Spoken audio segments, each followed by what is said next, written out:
Hi everyone, and welcome back to Elias World of Wonder. I'm super excited to be here because there has been just so much buzz and saturation around the talks about ChatGPT and how AI technologies are going to change everything, the nature of our work, how it's going to, especially around the fear and uncertainty and denial aspects of, of the AI development that this and that profession is going to be fully replaced by AI. But at the same time, uh, I'm always thinking, and I'm definitely more on the optimistic side, in a way that we should more focus on how it can accelerate the productivity of our work, and also that we as humans can finally move the focus away from tasks that where we are not built to be good at.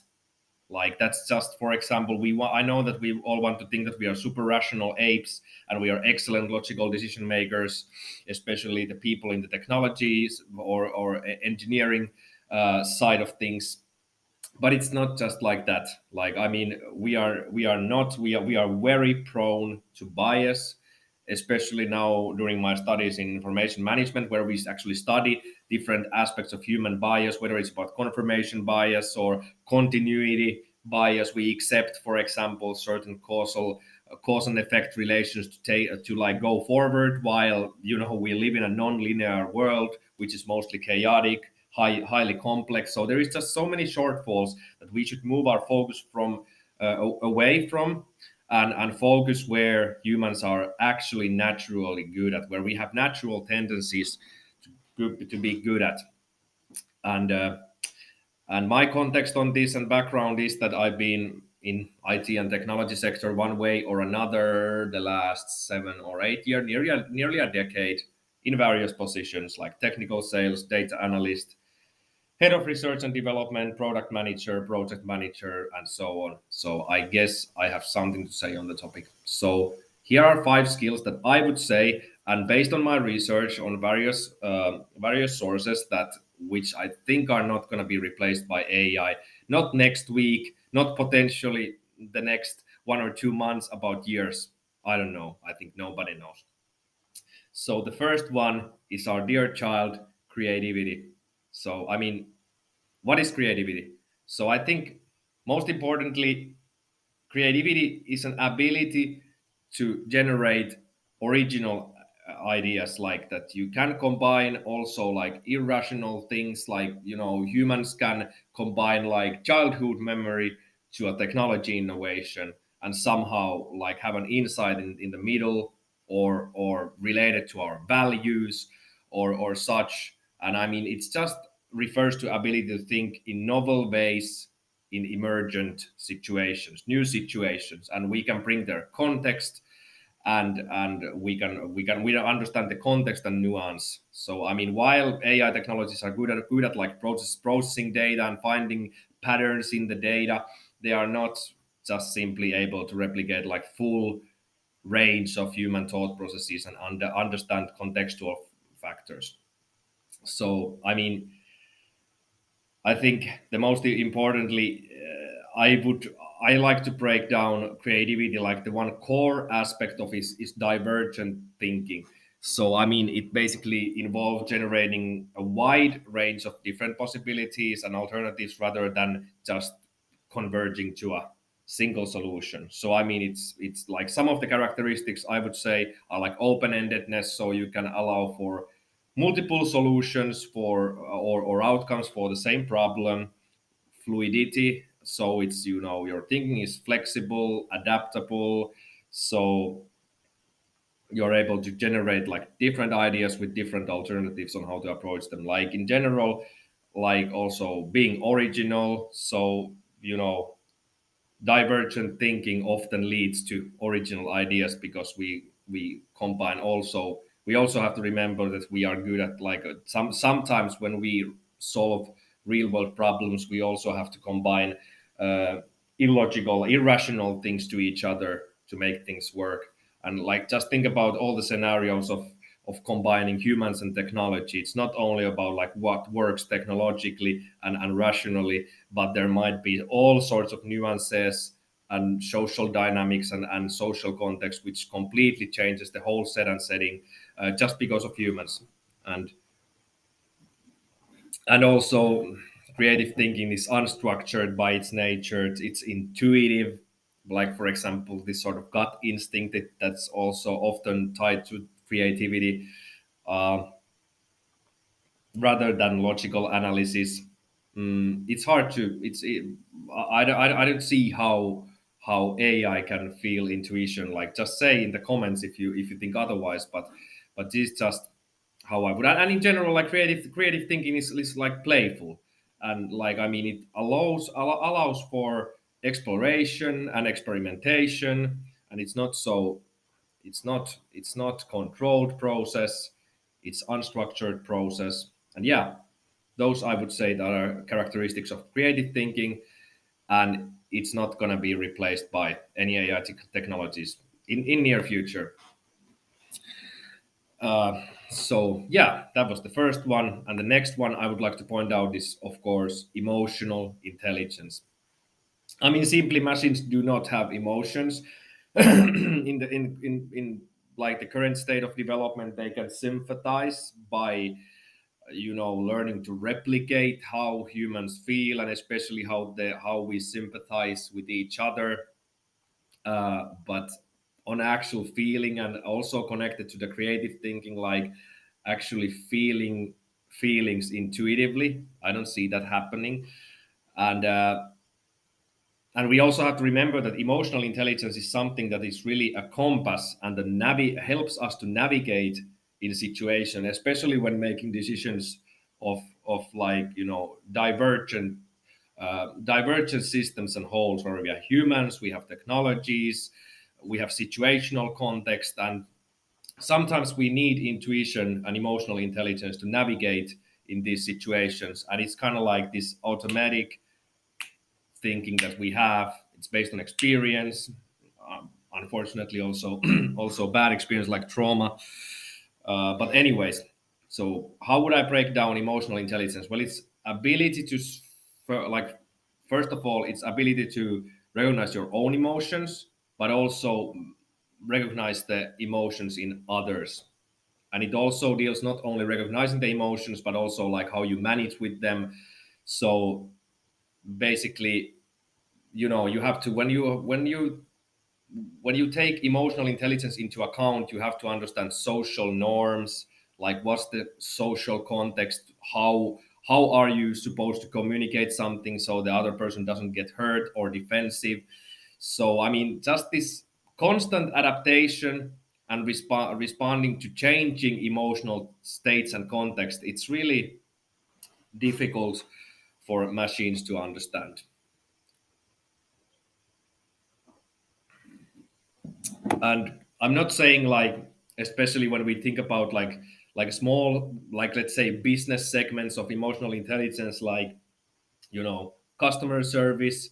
And we know that with things like sentiment analysis, like AI can recognize emotions. And yeah, but that's like the sympathizing. I would more focus, like, I'm sure AI can, and it's already replacing part of the sympathetic emotional intelligence, if you can call it that way. But I think the big shortfall is like this intuitive emotional intelligence of understanding our own emotions.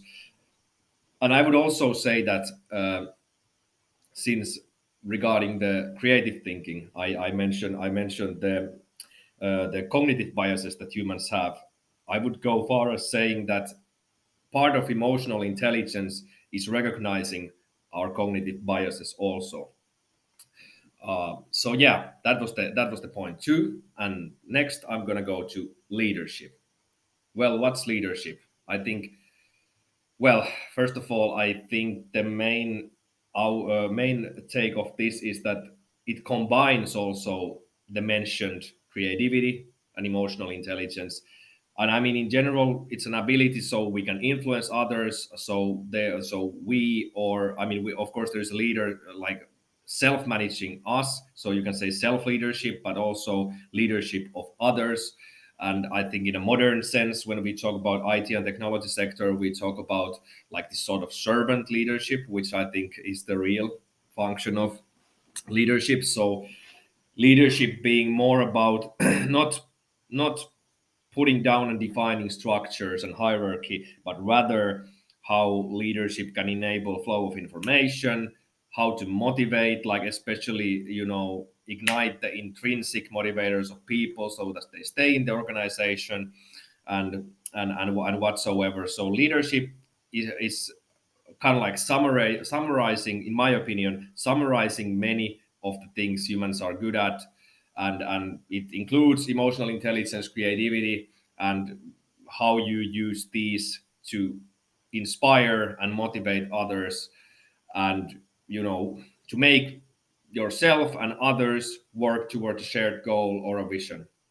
And it's also like with the earlier examples, there's a lot of like social dynamics and changing social context and emotional context, that it's really hard for AI to adapt and respond to these changing circumstances and social environments. So I mean, actually this whole, since I mentioned about this adapting to complex social systems, that's actually a topic that I'm going to touch in the next videos, when I'm going to talk about Sinofin framework, which is a framework by Dave Snowden to analyze, to understand the situational context, based on whether it's in a simple, complicated, complex, or chaos domains. So I mean, this is also actually related to what I'm going to talk in the near future in my future videos. So stay tuned. Uh, so I'm going to give different examples of how this Sinofin framework can be used to understand, different kinds of context of problem solving, how to use data driven decision making to solve those problems, or machine learning in different contexts. So stay tuned. I'm going to get back to that. And this is actually going to be a sort of a bridge to the next one, which is complex problem solving. So, AI can be really good at analyzing large amounts of data, but complex problem solving also requires like open-ended questions, open-ended problem solving, that requires not only like critical thinking but also creative thinking. So this also while we've talked about creativity and such, this like we see how things are interconnected. So I would break down like complex problem solving, its ability to identify and solve complex or unfamiliar problem where we need like emergent novel solutions. So we cannot take the historical data and just try to optimize what's going to come, but basically we need to evaluate like large amounts of data, and like think of different context and use cases and applications where to apply it. And we have to also think creatively, like how are we going to collect data from the future of the events that are going to come. And I actually now spontaneously remember this example by Netflix, who I think they say about their data driven decision making that it's well said that when you go to the experimental domain of decision making, you have to bake in the data collection to your decision making process to understand. And this is also, I think, part of complex problem solving. So I mean, yeah, of course we can say that when it comes to like logical analysis of large data sets, of course AI and big and data analytics platforms and such can do that very very well. But still, like bringing the context there and the whole application side of things, that's just where we are good at. And I would say also that, again, coming to the earlier point about the divergent thinking, for example, and creativity, is that complex problem solving also requires that side of things. Like it's not only logical and logical reasoning, so to say. And last point, which is sort of like summarizing again, especially the leadership and emotional intelligence side of things. The last one, the fifth one, is human interaction. So I mean, I guess we all agree, like even the most technical positions, we need to interact with people, whether it's our colleagues. Very few of us, if we are not freelancer or whatsoever, work alone. So we, anyways, we have to interact, with customers, different stakeholders, our team members, and whatsoever. So I mean, in general, just human interaction. It's really hard for AI to add the personal touch there, and the human connection that is required in many of the jobs. I guess I don't have to break them all down. So I mean, it involves like exchange of ideas with others. Also, like I mentioned about EQ before, emotional intelligence, so recognizing and dealing with others' emotions and your own emotions. You get like social information from various forms. So I mean, there is the verbal communication, but there is also the non-verbal communication, like reading between the lines. And it's just the human interaction. We think that it's something sort of easy and secondary, but it's just so unconscious ability of a human. It's a really fundamental aspect of human social and emotional development in general. And when we look at the most successful CEOs and executives in the world, I remember this one research about the emotional intelligence of CEOs, and but there was a clear indication that the leaders with high emotional intelligence, and I would argue that takes us to the skills with human interactions, that leaders with high EQ were the most successful one in like Fortune 500 companies, for example. So it's a key aspect of of how we function as humans, and it's our key strength and asset, not to be replaced by AI, as is the topic here. So yeah, I think it's worth noting that AI may not fully replace these skills in near future, but it still may augment or assist in some of these five skills.